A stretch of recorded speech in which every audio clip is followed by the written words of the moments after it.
अस्सलाम वालेकुम। मेरा नाम सारा सना है। मैं एक एजुकेशनिस्ट हूँ। मेरे चैनल लाइफ एंड लर्निंग में आपको बहुत बहुत खुश आमदीद। मेरी आज की वीडियो ऑडिटरी लर्नर्स के बारे में है। इसका पहला पार्ट लर्निंग स्टाइल और उसकी अहमियत के बारे में था और दूसरा पार्ट विजुअल लर्नर्स के बारे में था। अगर मेरी आज की वीडियो आपको पसंद आए तो मेरे चैनल को सब्सक्राइब करके इस वीडियो को थम्स अप जरूर करिएगा और बेल आइकन पे याद से क्लिक कर दिएगा ताकि फ्यूचर की तमाम वीडियोस आपको टाइमली मिल सके। Auditory learners, when I hear it then I understand, ये इन लोगों का मोटो होता है।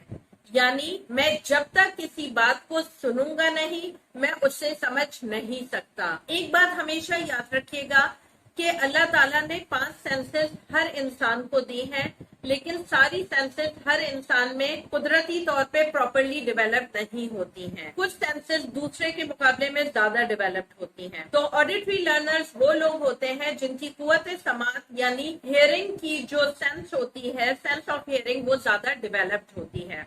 ये लोग अक्सर महफिल में या क्लास में ऐसी जगह बैठना पसंद करते हैं जहां इन्हें अपने टीचर की या बाकी लोगों की आवाज क्लियरली सुनाई दे, क्योंकि जब तक इन्हें हर चीज प्रॉपरली सुनाई नहीं देती है ये उस वक्त तक उसको समझ नहीं सकते हैं। ये लोग काफी ज्यादा सोशल होते हैं और इन्हें लोगों से घुलना मिलना या बातें करना बहुत ज्यादा पसंद होता है और अक्सर महफिल की जान भी होते हैं। अक्सर राइम्स या एब्रिविएशंस ये बनाते हैं मुख्तलिफ चीजों की ताकि उन्हें मेमोराइज कर सकें। ये अक्सर जब पढ़ते हैं तो उसे आवाज से बुलंद पढ़ते हैं, चीजों को रीड करते हैं। याद करने के लिए भी साइलेंट रीडिंग नहीं करते हैं, क्वाइटली रीड नहीं करते, बल्कि ऊंची आवाज के साथ ये चीजों को पढ़ के याद करना पसंद करते हैं, क्योंकि जब तक ये अपनी ही आवाज में उन चीजों को या किसी और की आवाज में सुने नहीं, बेसिक पॉइंट है, जब तक ये किसी चीज को सुने नहीं ये उस चीज को समझ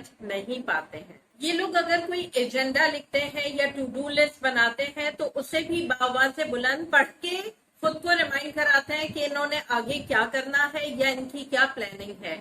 इसके अलावा ये म्यूजिक के काफी शौकीन होते हैं और हर तरह का म्यूजिक सुनना इनको बहुत पसंद होता है। एक और मजे की बात ये है कि अगर ये कहीं जाते हैं और रास्ता भटक जाएं तो मैप का सहारा लेने के बजाय ये लोगों से रास्ता पूछना ज्यादा पसंद करते हैं, क्योंकि जब कोई इन्हें रास्ता बताता है तो वो चीज इनको ज्यादा इजीली समझ में आती है। ये लोग अगर कोई स्टोरी या बुक पढ़ते हैं या कोई नॉवेल पढ़ रहे होते हैं तो इनका ज्यादातर ध्यान डायलॉग्स पे होता है बजाय डिस्क्रिप्शन के, क्योंकि डायलॉग्स को ये अपने माइंड में उसी तरह बाज़ दफा रिपीट करते हैं और बाज़ दफा बावाज बुलंद उसी टोन में बोलते हैं ताकि ये उसको स्टोरी को या किसी चीज को समझ सके। एक और चीज इंटरेस्टिंग जो होती है इनके बारे में वो ये है कि इनकी कलर कोऑर्डिनेशन बहुत अच्छी नहीं होती और अक्सर इनके जो कपड़े होते हैं उनमें कलर कॉम्बिनेशन बहुत ज्यादा कोई खूबसूरत नहीं होता है। पर जब ये किसी से बात करते हैं तो they usually avoid eye contact, क्योंकि जब ये आई कांटेक्ट करते हैं तो ये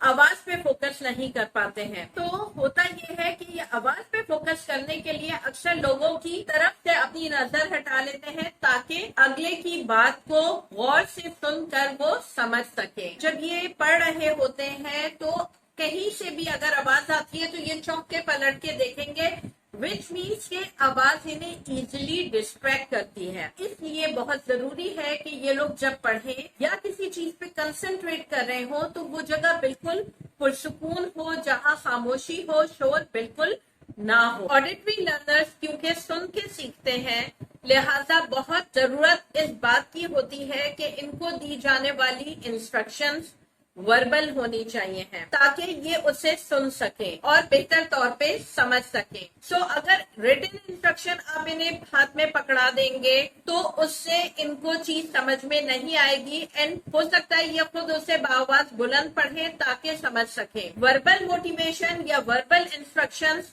का इम्पैक्ट इन पे ज्यादा बेटर होता है। इसी तरह एक्सपेरिमेंटेशन या डिमॉन्स्ट्रेशन या टीचिंग एड्स में फ्लैश कार्ड, ग्राफ, चार्ट, तस्वीर वगैरह का या मॉडल का इस्तेमाल अगर किया जा रहा है तो उसके साथ بھی بہت ضرورت اس بات کی ہے کہ ایک پراپر ایکسپلینیشن جو کہ وربل ہو ان کو دی جائے. ان کے لیے ایک ٹپ یہ ہے کہ ان کو چاہیے ہے کہ جو ٹیچر ایکسپلینیشن دے رہی ہے وہ یہ ریکارڈ کر لیں, کیونکہ جب یہ ریکارڈنگ ان کے پاس ہوگی تو آگے جا کے جب ریوائز کرنا ہوگا یا انہیں کسی چیز کو سمجھنا ہوگا تو یہ اس ریکارڈنگ کو یوز کر کے اس چیز کو دوبارہ سے اچھے طریقے سے سمجھ سکیں گے. طریقہ یہ بھی ہے کہ یہ اپنا کوئی ٹرننگ بڈی بنا لیں یا ایسا کوئی فرینڈ یا گھر کا کوئی فرد ایسا جو ہے سلیکٹ کر لیں کہ جنہیں یہ ایکسپلین کریں یا جو انہیں چیزوں کو پڑھ کے سنائے تاکہ یہ سن سکیں اور اس چیز کو زیادہ بہتر طریقے سے سمجھ سکیں. ان کے ٹیسٹ اگر لیے جا رہے ہیں یا کوئی اسائنمنٹ دیا جا رہا ہے انہیں تو کوشش کرنی چاہیے کہ ان کا ٹیسٹ ان کا اسائنمنٹ وربل ہو,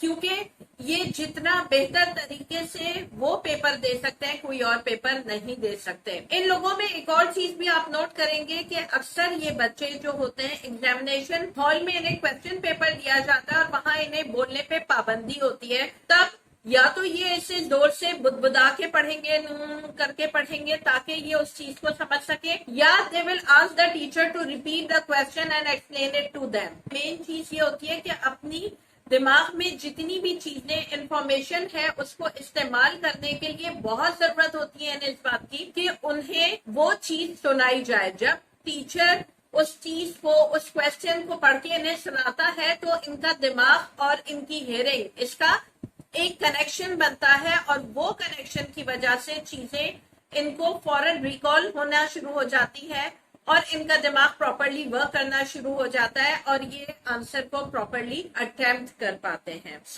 آج کی ویڈیو میں ہم نے سیکھا کہ آڈیٹری لرنرز وہ لوگ ہوتے ہیں جو کہ سن کے سمجھتے ہیں اور ان کے لیے بہت ضرورت ہوتی ہے کہ ہم اپنے لیسن پلانز میں ایسی ٹیچنگ ایڈس کا استعمال کریں جن میں سن کے یہ چیزوں کو پراپرلی سمجھ سکیں. اگر آپ کو میری یہ ویڈیو پسند آئی ہے اور آپ نے کچھ لرن کیا ہے تو میرے چینل کو سبسکرائب ضرور کریے گا. Have a nice day.